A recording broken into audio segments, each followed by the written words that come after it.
And I was like, yeah, I did.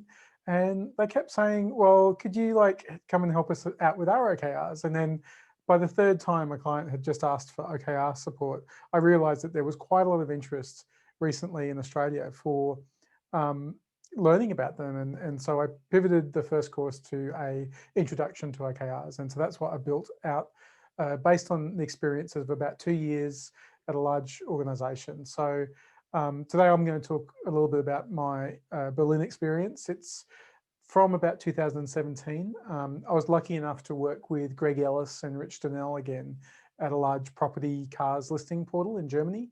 So it's about 1,200 people we're talking about, publicly listed, and it was split across Berlin and Munich. So we had 2 locations, and mostly I was based out of Berlin, and cars were mostly based out of Munich.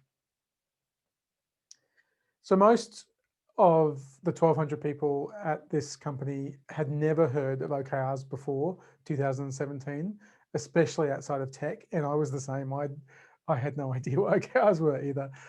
So one of the questions that is interesting, some good context, is why would a big organization even look at something like OKRs?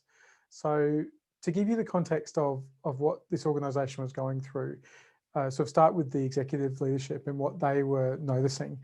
That they were noticing that there was a sense of investing a lot of money in growth, in talent, producing a hell of a lot of output, and everyone being very busy, but not having the expected impact in the market. So we wanted to increase our impact without really increasing our already high investment profile. So we felt we had many, competing priorities for our attention, and we really had no focus. So the main reason for OKRs was focus. So the sense that perhaps some teams were doing a lot of work, but they were really focusing on the wrong things. And as an organization, we weren't aligned on what was the most important thing to focus on. And the third thing that was really pointed was our engagement surveys. So most of our people felt in some way disconnected from our strategy and from our purpose. So that's that sense that we could really improve how we communicated and how transparent the exec and the org was about what the company's goal was, what the purpose was.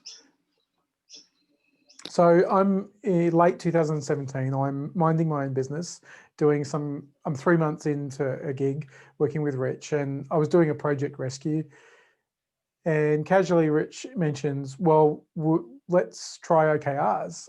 Perhaps, you could help on that. And at the time I'd never come across OKRs before. And the biggest change I'd ever run was about 300 people in an agile methods kind of introduction piece across like one department. So suffice to say, I made a bunch of mistakes, and I guess that's what I want to share with you today. Some of the hard-won lessons and maybe opportunities for growth I discovered along the way of trying to learn OKRs while implementing them at the same time. So I was pretty much a noob when I started out. So before I get into the details, what is an OKR anyway? So here's an example OKR. You can see it has an objective. That's the first sentence. That's kind of the why. It's got key results. So that's your outcome or your impact. And I add an extra part, activities. So OKR plus activities. I call them OKRAs. And that's for things like initiatives, milestones, your roadmap, your plan, tasks, that kind of thing. So on the surface, if that's OKRs, they appear to be pretty simple. That was a relatively rapid introduction to OKRs. And they appear to be very easy way that you might set a goal and maybe measure your progress using the key results. However, the real world application of OKRs, especially at any scale, is where all the fun was. So our first attempt for writing OKRs was when our CTO Rich wrote his first set of OKRs for the tech function for a whole year. And he sent them out to his direct reports, to the leaders in the organization in tech as a first draft. And shortly after this, our CPO, Thomas, he also did the same thing for the product function. So this seemed on the face of it to be a really good start. We have executive support, they're leading by example, they're sending OKRs out. Seems like a bit of a win. But unfortunately, it turned out this wasn't so great. our big learning from our first 2 cycles, so 6 months in, Q1 and Q2, around 2018, is having these separate OKRs written for tech and for product was a really huge mistake. We were basically passing problems of focus and alignment into the organization. So you had 2 sets of OKRs, tech and product, cascading down through the org, and the conflict between the product and the tech org continued at every level.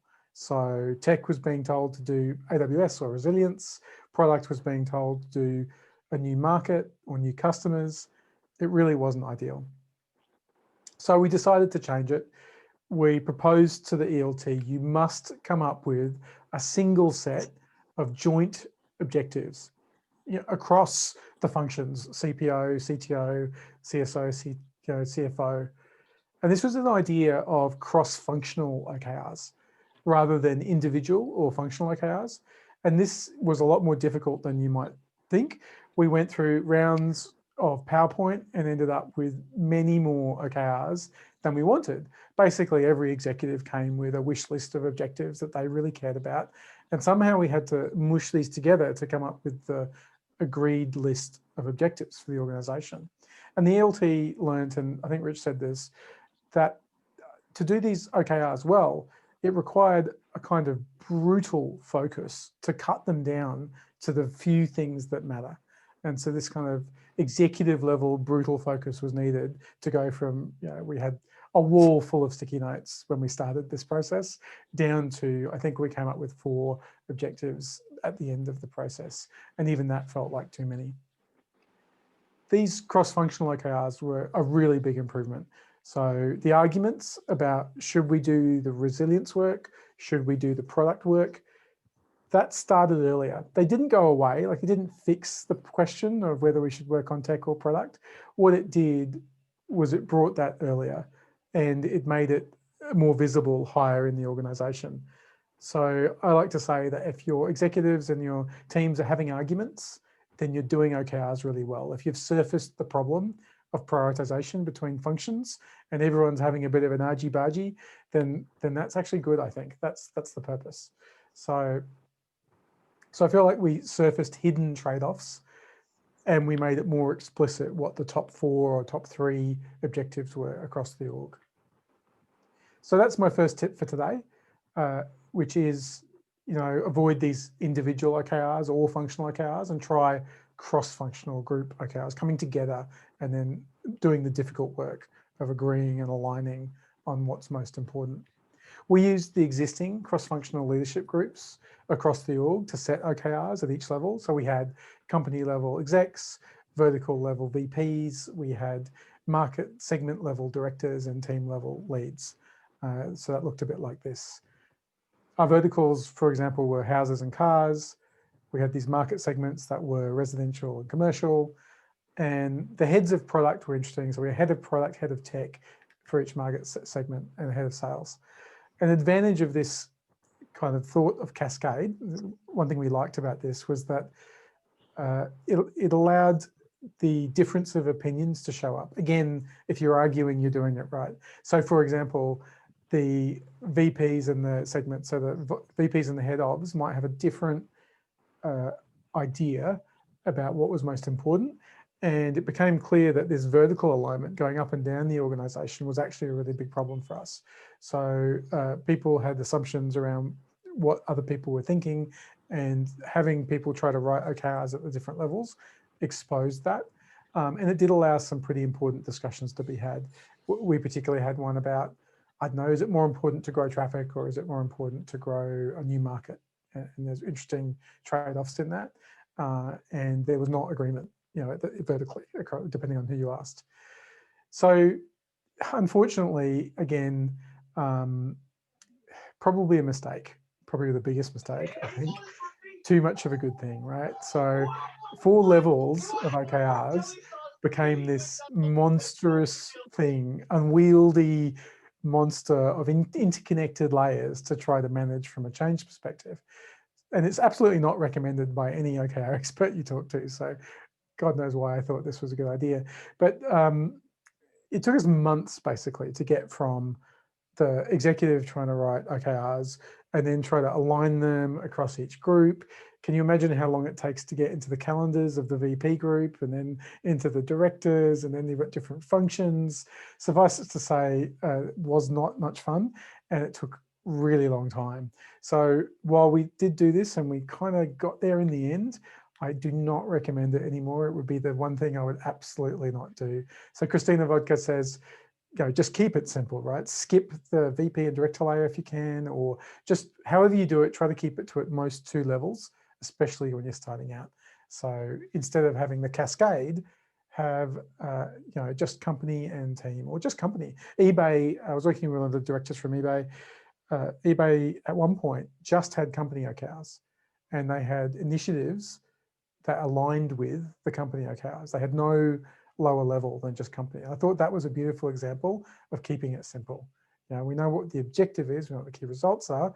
Everything else is just work that contributes towards those company level OKRs, and that may be good enough for you as well. So that's my second tip for today. Just avoid this sort of idea of cascading. It's really attractive, this idea of giving everyone an OKR and everyone feels good because they're involved in the OKR process. But no, don't do that. Keep it really simple. Few and far between should your OKRs be. Try maybe just company and team, or company and segment, whatever works for you, but keep it really simple. So looking at my first OKR and looking at Rich's first OKRs, they basically read like a to-do list or a roadmap. It kind of really looked like he took his roadmap for the year, the tech roadmap, and turned it into an OKR. And the problem with these kinds of OKRs is that each of these key results are kind of activities, and they don't really help you know if you're achieving your outcomes. By that I mean is if you did everything on this list, like let's say you completed every activity that I've listed out here, have we achieved the outcome we were looking for? Well, we don't know because we haven't specified the outcome. We've just said, do these 10 things. And there's somewhere in back of someone's head, we're assuming that if we do all these things, then we're going to achieve some great outcome. But we haven't written down the outcome. We've only written down the activities. So it's a really difficult thing to teach. It's a difficult thing to separate outcomes from output. But it is, I think, the number one mistake that I and everyone makes when they start out with OKRs. So one way that helped us make our OKRs a bit more outcome oriented, a bit less activity based, was to add this third part to manage the initiatives and activities. So I call these OKRAs, OKRs plus activities. And I think this is the secret of a good OKR, is it explains the why and the what, but it doesn't constrain the how. Does that make sense? Like if you think about why, what, and how. So shifting from output to outcome is a pretty difficult thing to do, but it does have its rewards. So OKRA with the separation of the what and the how, it really supports you in any kind of agile or intent-based or mission command leadership style. So if you're doing leadership development, maybe OKRs of this type, OKRAs, are a good addendum when you're teaching delegation, empowerment, motivation, Dan Pink's stuff around autonomy, mastery, purpose. All of that stuff is really relevant, I think, when we think about the role of a leader and how much delegation we have. So if you 10, 11 years ago now, Dan did the autonomy, mastery, purpose video. So if you haven't seen it, Google that. And I think OKRs can really help encourage all of those things, autonomy, mastery, and purpose. We're explicitly defining purpose. If we separate the activities out and we have key results, which are just outcome, we're encouraging autonomy. And mastery, I guess, is in the autonomy as well. Like if you give people enough autonomy, they can do a good job and they can be proud of the work they do. So I found this idea of 3 buckets so useful. I've put together a bit of an OKR canvas and a cheat sheet. So hopefully you can use this to help either teach it or to separate out the 3 buckets that we just talked about. So I've tried to make a quick list of like what are the 3 buckets, the why, the what, and the how, and what's good for each of those, like a checklist. And I will paste a link in the chat so you can download this along with all the discounts and stuff for today. So that's the link. I've put it in the chat. So feel free to go and download that if you want. There's also another download for free in that link, which is the alignment canvas, and we'll talk about that in a moment. So, oops, I have to do the click thing.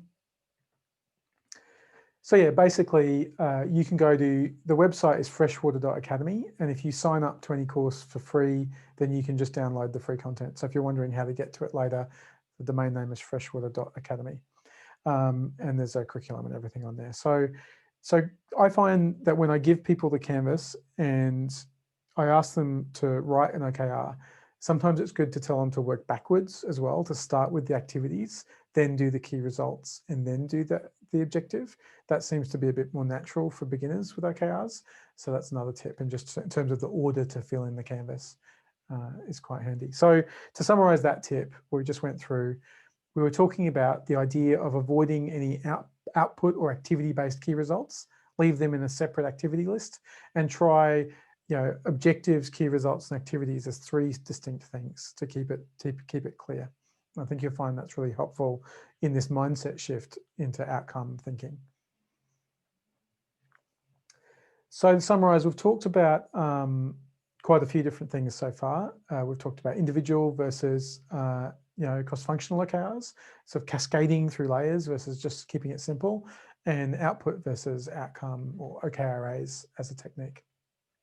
Luckily, not all the things we did were a complete disaster. Some of the things we tried actually worked. So I did also want to give you a couple of things that I thought were maybe more generally useful instead of the stuff that we messed up. And one of my favorite OKR authors is Felipe Castro.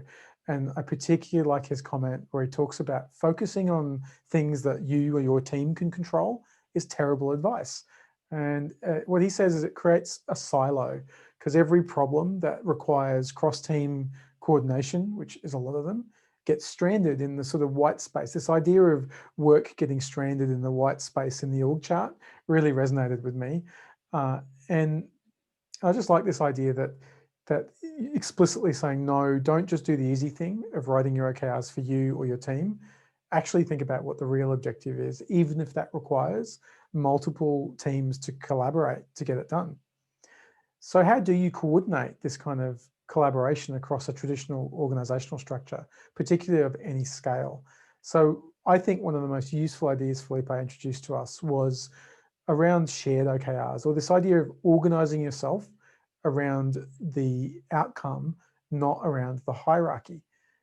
So it turned out for us, at least, that organizing around outcomes, not team structure, gave us a way to create a more networked operating model, so that OKRs could become the basis for some other kind of organizational structure beyond hierarchical or team-based. So if you're looking for a way to break down silos between departments or functions, or in our case, we were really bad at cross-function, cross-department initiatives. We had a lot of big programs that had to go across many different departments, and we weren't very good at that. We didn't have strong program management across that.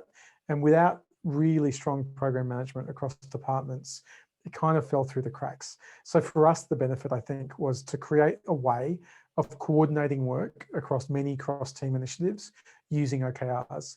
So we called those virtual teams. Felipe calls those shared OKRs.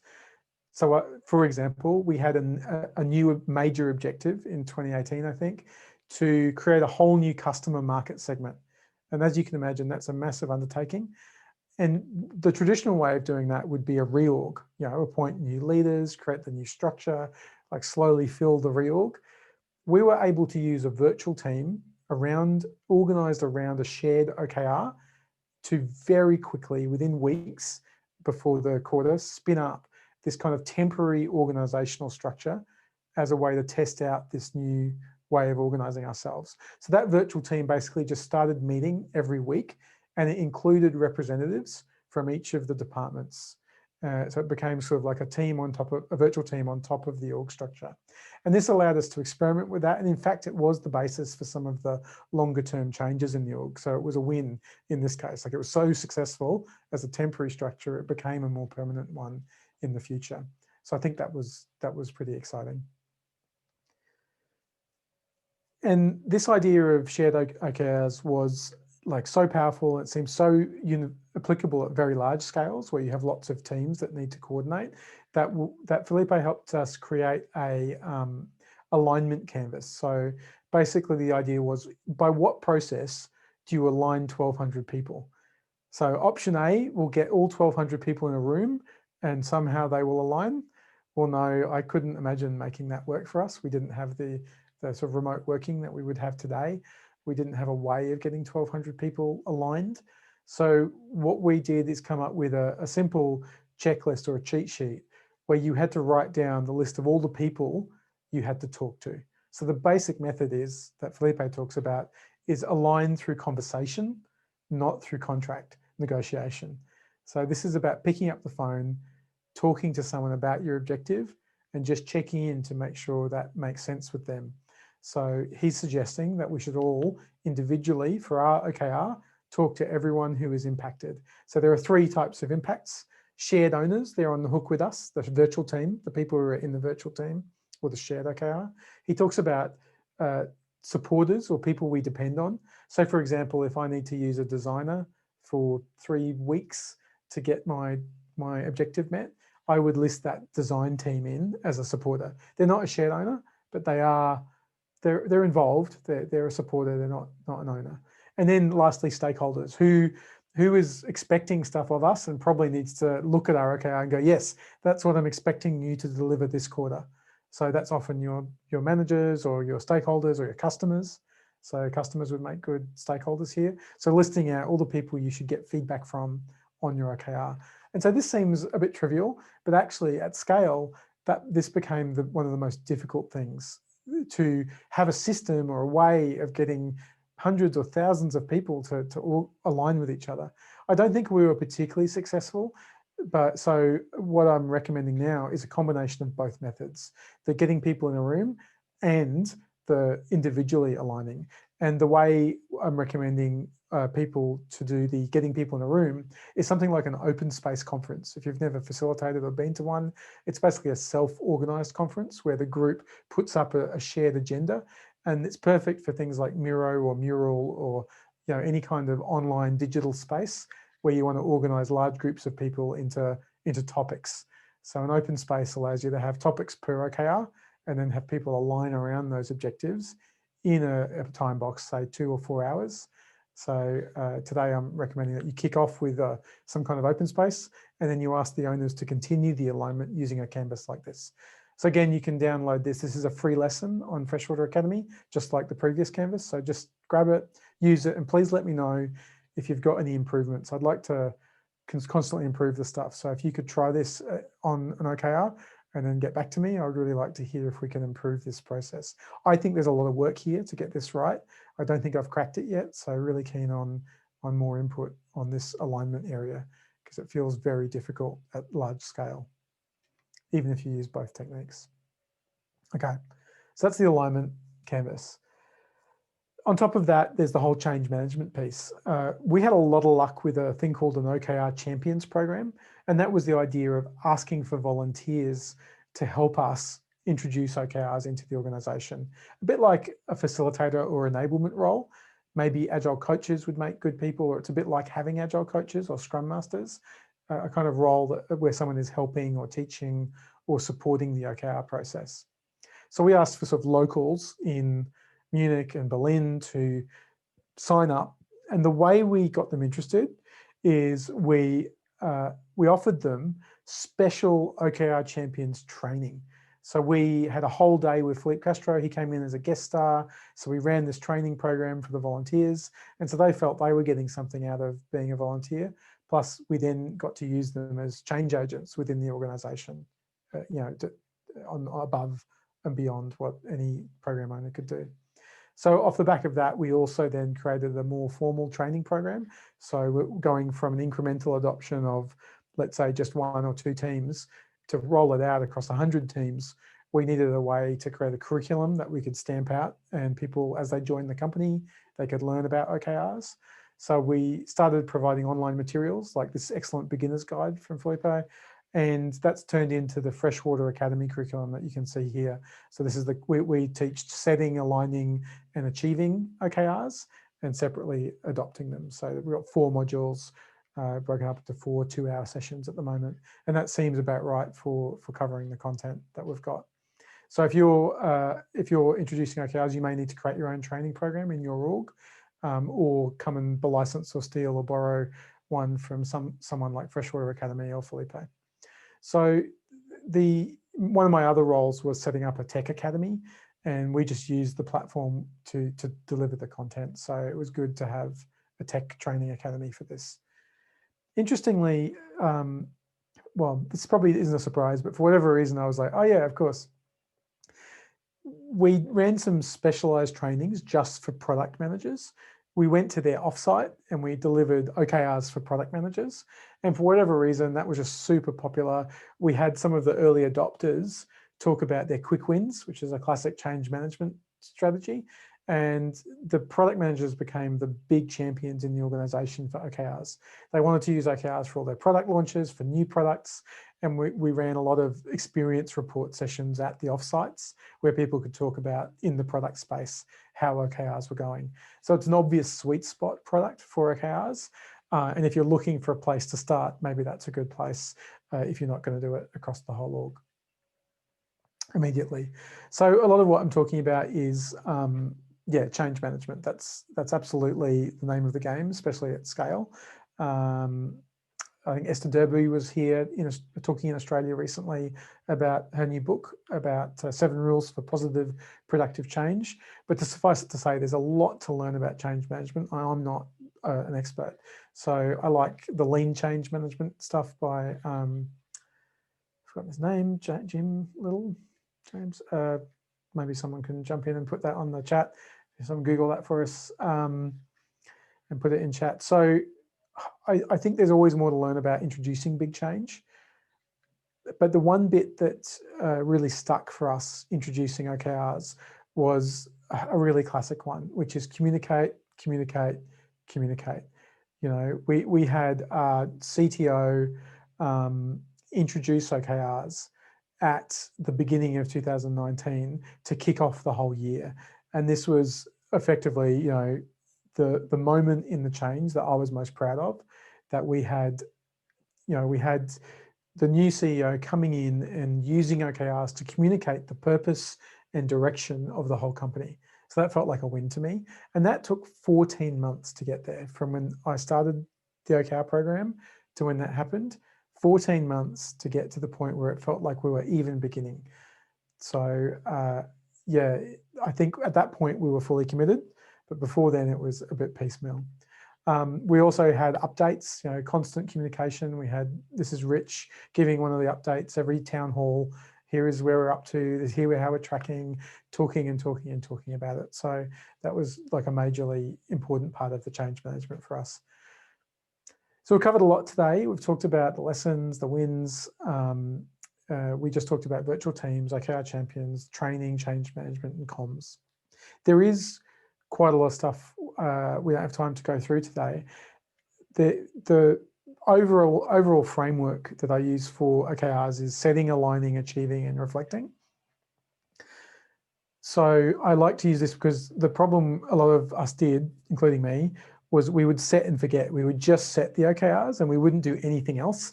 So I like to make it like, oh, there's at least 4 things you have to do. Don't just write them down, because that's like New Year's resolutions. You can't just set them and expect them to work if you just put them in a drawer. Does that make sense? So, so in particular, there's a book called The 4 Disciplines of Execution that I would recommend. I really like this for the achieve part. Like if you actually care about achieving your objectives, I think there's a lot in the execution space, and Franklin Covey have this whole methodology around how do you achieve your objectives. Basically, they've got 4 things which are probably familiar. Focus on just a few important things, to use leading indicators instead of lagging indicators to allow teams to engage in the change, to use some kind of visual management or a scoreboard where we're keeping track of how we're doing every week. And to that end, creating this cadence of accountability, like a weekly check-in, that's basically the most important practice, I think, to have a cadence of working with your goal rather than just expecting it to happen magically. So yeah, we've also got tooling to think about, like what OKR tools might you want to use, like scheduling them. We went from 3 months to 4 month cycles, so there's some customization you can do there. Leadership development, as I mentioned, you may need to integrate it somehow with how you train your leads through the org. And lastly, portfolio management is quite an interesting topic. We learnt very late that there were impacts on how we did portfolio and program governance. By that, I mean, how do you know which initiatives are impacting which key results and how much? And if you're investing people, if you're moving investment around, how do you know like that you're putting the right number of people on the right key results or initiatives, and how do you modify that system? So I'm still doing work on that at the moment. I'm building out a portfolio management topic that may become a Freshwater Academy course, because I'm quite interested in that visual management of the initiatives alongside the OKRs and gluing those together. It's quite an interesting area, I think. So yeah, I've provided a 30% discount because we've got an upcoming training in a couple of weeks, and I've been so busy I haven't marketed it. So if you could help me, I would very much like your support. No one probably knows this is happening because I'm very bad at marketing. So if you know anyone who would like to learn more about OKRs, I've got these 3 2-hour sessions on the 4th, 5th and 6th of November. I'm very happy to offer a substantial discount. I'd just like to fill that class up. So great opportunity for you or any of your friends who would like to learn. So again, go to Freshwater Academy, sign up for the free thing, and I can send you an email if you're interested. And Jyoti can send out a link later on that. And also, Jyoti, when I leave, you can give some honest feedback on how the course was. I don't know what that'll be like, but but yeah, I we have been actually getting. wanted to ask you, what would you do if we wanted to bring you in a corporate and give a Yeah, it's a good point. Actually, I wonder if that's a more popular way to learn this stuff, to do it internally. So I've actually got multiple clients at the moment. Tonight, in about 13 minutes or whatever, I'm going to be teaching a German company from 7 p.m. till 9 p.m. And they're doing this course that I'm just talking to you about. They're taking their whole leadership team through it. So that's why they want to do it privately. They want the executive and all the direct reports to learn OKRs in one go. And so they're sending them on this course privately. And so that seems a really popular model for corporates who are actually wanting to implement it. So if that's of interest, let me know. And if there's enough people, we can set up a private course just for you. I don't know if that's of interest, but yeah. The early feedback we're getting is amazing. And the last round, we had someone from finance say, this is the best training I've ever done.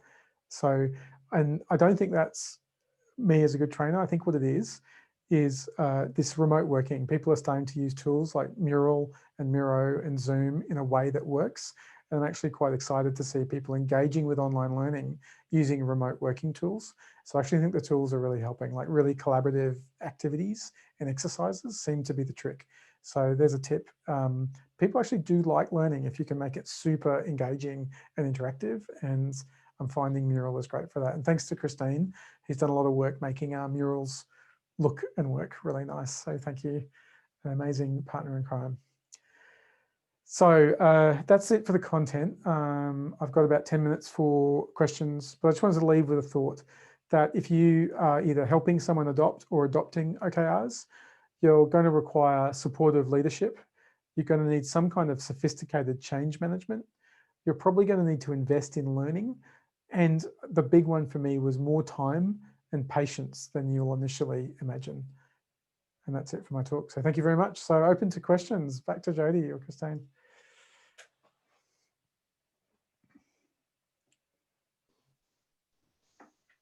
So maybe everyone can unmute so we can all hear you, and yeah, just yell out if you've got a question. Lovely to hear what you're doing with OKRs or what the situation's like for the people in the room. So yeah, I don't have a question per se. I just want to thank you, Ben. This has been amazing. So many useful references, and all I can tell you is you're my go-to person now for OKRs. Whenever I feel there's a space to kind of sneak them into the org, and I work as a consultant, so I work with a number of organizations over time. So there you go. I already registered on the website. So brilliant, great to have you. Thanks so much. Just super thankful. Thank you. So Ben, I'm interested in getting beginners to write their activities and map it through. As a coach, I do a bit of behavioural work, and I'd probably do the opposite and get them to try and imagine a stretch objective that is a moonshot, to take their mindset and thinking out of a task-orientated sort of concrete world and try and think abstractly about what would be a compelling vision to go towards. And if they can't do that, that's probably a better leverage point than simply getting them to understand how to map from an activity-based view of the world. Yeah, I agree with you. Yeah, that's good advice, actually. That we haven't covered ambition levels and how that plays a role in terms of, you know, driving change, and using ambition as a leadership tool. Yeah, I think, Neil, it'd be really interesting to talk to you more about that, because one of the big problems we had was in a training context. Very often, trying to get people thinking big vision wasn't working in any quick way. Like, I would have had to have dedicated time to get people in the frame of future-spective, visionary, like do a whole piece, which would have taken 30 minutes. That's what I'm getting at. Yeah, it's a totally different approach to education and learning. And agreed. Yeah, no, very good. When we were working with the execs, they would default to tasks. Yes. And they would not write anything that would be a stretch because they don't want to underachieve. So the idea that an objective gets them out of their comfort zone and is aspirational and should rally the troops to, you know, I think that was my biggest challenge when I'm trying to get the head of the HR in Telstra, right, on a transformation to change your OKR from we're going to do some stuff to we're going to, you know, some metric that matters, right, and motivates the team when we go to do the group launch. So that's brilliant. But I just want to say one awesome thing that I really learned, and you know, from your presentation, is not using scope hierarchy and taxonomy to manage outcomes for scaled team environments. I think your OKR approach is really exciting, and it's something I'm certainly going to decouple, you know, the JIRA scope hierarchy from this idea of how can we think about, you know, the OKR. So thank you. That's an excellent contribution. No, thanks very much. Yeah, we had a bit of a problem introducing OKRs in mixed culture environments. So I'm in Germany. We have like Australians and Germans working side by side. The Australians were quite motivated by stretch targets in a lot of cases, or at least they were used to it, a more American style of leadership. And whereas the Germans would be like, don't be stupid, we're not going to achieve 200% of last year. Like, go away, are you an idiot? Like, they'd look at you like you were just crazy if you tried to suggest a 200% moonshot. So there's an art, I think, to getting people to stretch. And I guess I wasn't up for it at the time, but I think I'd love to, maybe you could, I don't know if you can do a talk on some of these techniques you use to, like, you know, the future-spective techniques. It'd be really good to recap those in the context of strategy setting, because I think it's an uncomfortable space to be in if you were expecting to achieve 100%, which was very true of a lot of our colleagues. They expected themselves to achieve 100% of whatever they wrote down. So getting out of that wasn't easy for a lot of people. We were trying to. Well, it connects people's sense of purpose to the objective as well, right? If you go for moonshots and get that discretional effort from the team. I'd love to do a moonshot exercise. That'd be really cool. That'd be actually really exciting. Okay, any more questions? My great learning is the cadence of accountability. Don't make it the next quarter on, make it regular, frequent, and just keep checking in on it. Yeah, I love the book 4DX. I think I found out about it from a guy called Mike Burrows, who, as part of my agenda shift, partnering with him. And he has Wholehearted OKRs as a program, which talks about outside-in goal setting. But then he goes, oh, by the way, there's this thing called 4DX that you might want to look at. And I've discovered it, and it has all these stories about teams being really engaged with the leading indicators and doing it every week, and photos and videos of people. There's videos in my training link of people actually like customizing the scoreboards and updating their individual score every week against their name. I was like, oh, of course. Like, this is like 101 agile visual management, big visible charts, Kent Beck called it. you're old enough to remember big visible charts, then it's just that, but done really systematically and with a sense of discipline and cadence, which is why they called them the 4 disciplines, right? So I just thought it was a really lovely book, and yeah, can't recommend it more highly for this stuff.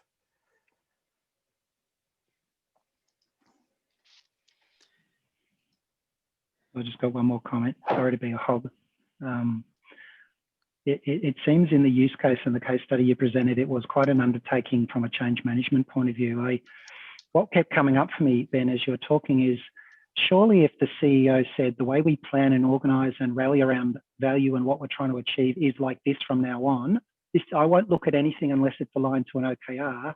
It wouldn't have to be such a, build a champion network and all this stuff. Surely if the company does a hard pivot and says, we're an OKR objectives-based company, it shouldn't take so much. Am I missing something, or was that just part of your sort of building momentum and stakeholder stuff that you had to do? Yeah, so I guess it was kind of this issue where almost our biggest disadvantage was the top-down support, because as I mentioned, it started at the C-level and then the CEO joined in. So because it's really top-down, we had a big benefit of having a mandate, but actually having a mandate wasn't helpful for engagement with the change. So what would happen is the stronger your mandate, the more resistance there is, because people see it as like an imposed change through the hierarchical power imbalance.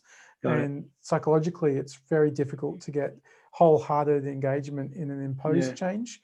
So we had a bit of luck with using OKR champions as volunteers. So notice I'm like, okay, you don't have to be a OKR champion, you're opting in. And similarly, I recommend people don't impose OKRs, even if you have a mandate to, because of this weirdness where you get this resistance showing up very early, very strongly to anything, which is people are just telling you to change the way you work. Interesting. So you probably see that in all kinds of transformations. But it really shows up in the difference of opinion between people at the top of the hierarchy and people lower down in the hierarchy, and how they perceive the change, and that can be worlds apart. And so I thought it was a delicate balance. I don't think I got it right. I think when we did it, we were still, even with the champions and all the change and all the stuff we did, we were still too top down. It was still producing more resistance than we wanted. If we'd made it more participatory change, more incremental and more engaging, I think that would be the mark of excellence in change management. And Ben, do you think that's because the objectives from senior management were being pushed down through that new process and the teams have not had a voice previously? Yeah, I think part of it was because we didn't do the best job of soliciting feedback up. So what some of the models in alignment are to get information coming up and then go down and back up, the back briefing stuff. That's really important. And the first time out, we didn't have the infrastructure for that. Now I would normally start with the soliciting of information and then demonstrate that the executive are listening to what the organization is saying. That was my point. Yeah, that was my point. And by front ending, dangerous, right? If you don't front end with that, people feel it's just another push onto them as opposed to giving them a voice. The process is being imposed and content. So if you're going to impose both content and process, you're out. Yeah, that's good. Okay, so that's about time for me. I'm going to step out in a couple of minutes, and thank you so much for coming along. I think there's time now for discussion and for workshopping and chatting with each other for as long as you want. Jyoti may have another topic to cover as well. Thank you, Ben. The one thing, or well, not one thing, but few things that I really liked was when I did this training was the KPI tree, which I've been asking Christine to do a meetup on, because that was really interesting topic. I don't know, Christine, do you want to give a brief 2-minute? What is the KPI tree? Context. Love to put you on. Yes, so the idea of a KPI tree or a driver tree is for teams or for really everyone to be able to link up all the indicators, all the metrics that they have, and really form this tree. So you start like connecting them, and you connect them to the higher goals. So we might have an ultimate goal of like sustainable growth, but then how does that trickle down into very, very specific metrics like cart abandonment rate or something, and so the teams get to see how what they're working on has an impact on other goals and how they might be impacting the same metric higher up along with another team. And it gives them just this overview of what they're doing, their impact. Why am I doing what I'm doing? What's the ultimate sort of goal here? Thank you. Yeah, I really like that. And it was a struggle for me to get that alignment canvas up and running. That challenged me a little bit. It seems so much easier in theory until It you try and do it does. yourself and you're like, shit. Challenges you. Yeah. Anybody else has anything? It's open forum now. Niall, how are you going with your book? Tell us more about your book. What's my book got to do with this? Nothing. And maybe everything. Book's all right. Yeah, book's okay. I'm just arguing with the publisher trying to get some hard copies into Australia, but that's all just COVID dramas. No, it's okay. I've got a conference coming up. If people have been to the Invotech conference, it's coming soon. I'm doing something there on behavioural hacks. So that's coming up. I'll have some free passes. So message me if you want a free pass. I think I'll get 10. It's a pretty good conference, okay. DevOps testing, and I think I'm the sole agile dude. But Jess, you went to the other one, didn't you? You're on mute. Yeah. I was there at the previous one. Yeah, that was the American and England one where it was the middle of the night. This one's the Asian one. So yeah, yeah. Let me know who wants a ticket. I'll flick a few out to your meetup. Sure. We had Vishal George from New Zealand, who's a chief behavioral scientist. Yeah, and I caught up with him last week. Maybe you should connect with him. I'll connect you with him. He had quite a lot of good strategies. Bye, Abhishek. But yeah, that was very fun talking to him. I just wanted to know what you guys have been up to. And Joe, what are you up to? What am I up to? I'm up to just work, like work and a little bit more work. You're doing more steps, aren't you? What is your I am doing more steps. I'm doing the October Black Dog thing. And thank you for your sponsorship. That was great. Yeah. So yeah, that was great. So yes, I did September and now I'm doing this. So I am actually walking and enjoying nature in my streets a lot more. And much happier now that we're starting to get, less restrictions and more ability to do stuff. Yeah, it's nice. I'm not doing anything actually really special. I've got to land on something special soon. Oh, I know. I ran a Liberating Structures meetup last week. Oh, yeah. Yeah, how did that go? On Friday night. That was an Australian-Swiss meetup. That was great. And it's interesting, we asked for anyone who wanted to join the design team, and we've got someone from London and someone from Italy joining. So we're going to have a great time with time zones, I can tell. I bet. Yeah. And this week we had a Women in Agile meetup, and that was good. That was on recruiting. I missed that one. Yes, that was something I definitely wanted to go. Yeah, so we recorded that, and we'll make that available. I guess via the meetup commentary, we'll make it available there. So that was good. That reminds me, I have my meetup tomorrow on personal agility system, which is a coaching framework. Yes. I am a little nervous because the inventor of the framework is coming, Peter Stevens. Oh, fantastic. Yeah. He's such a fantastic dude. He's joining us from Switzerland. I think it's going to be 7 a.m. But he's so full of energy. He still wants to come. He wants to talk through it. He wants to tell you guys the story. So we're planning a little mini game, and he's got a couple of freebies to give away. So it's going to be fun if you guys can join tomorrow. I know it's a holiday, but yeah, no, I've booked in for that one. So I'm actually working. I'm working tomorrow. Waiting for Niall to interact with Peter and Steve to interact with Peter. That's going to be fireworks. What am I doing? What? Peter Stevens, he's created his own coaching framework. And when he starts to talk about it, he's so passionate. And I saw that passion in you, Niall, when you were talking about your book. And I'm going to see how that meets. Yeah. That'll be an interesting one. Well, I've got something to share. I've got a new little client, and we're reading a book together, which is a good way for the consultant